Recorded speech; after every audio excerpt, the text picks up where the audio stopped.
Coe. Ethel Coe was really an ordinary woman who did some remarkable things.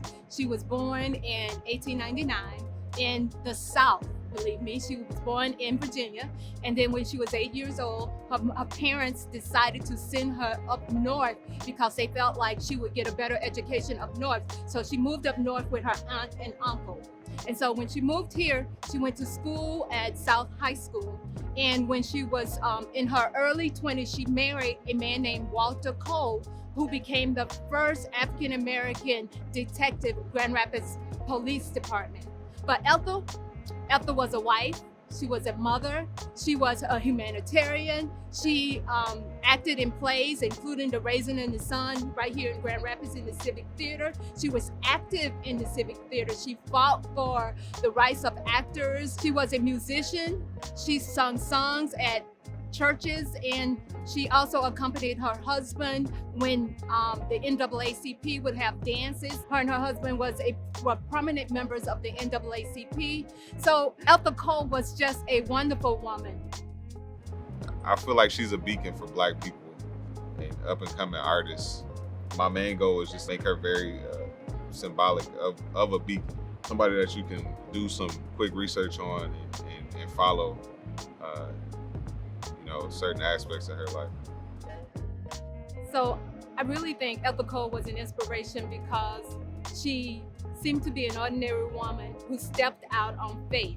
She stepped out and did some extraordinary things that I don't even know that she would think that they were extraordinary. She just did what Ethel Coe did. She paved the way for others, and I don't think she was trying to. What I do think is that she saw something that she wanted and she just went for it. I think this person is important to Grand Rapids because she is a model of who we need to be. She's a model of the importance of the Black individual, not just in Grand Rapids, but in the world. And the level of power and strength she portrayed in the process is just so important to kind of apply that to your own lifestyle. I'm really proud of this work that we're doing with these murals and highlighting women who did some great work.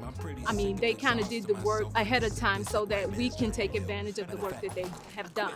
And so in hindsight, I think about how even us being here at this particular moment and how we are not only documenting history, we're creating, and she was unknowingly creating this history, creating this great legacy of work that we are kind of investigating and getting excited about. Black women back then being able to accomplish so much and do so many things, just that level of strength shown in the process just taught me that I can do that too, and I can go above and beyond, the goals that I have set for myself. Even now, in this day and age, Black people are still suffering. The state of humanity is suffering as a whole. The best thing we can do is try to become whole individually so we can do more as a unit. Death of the physical body that lobbies for hotties and artists for hobbies and judgy for being me. I wonder, I catch thee or be free from lobbies and hotties and artists for hobbies and judgy for being me.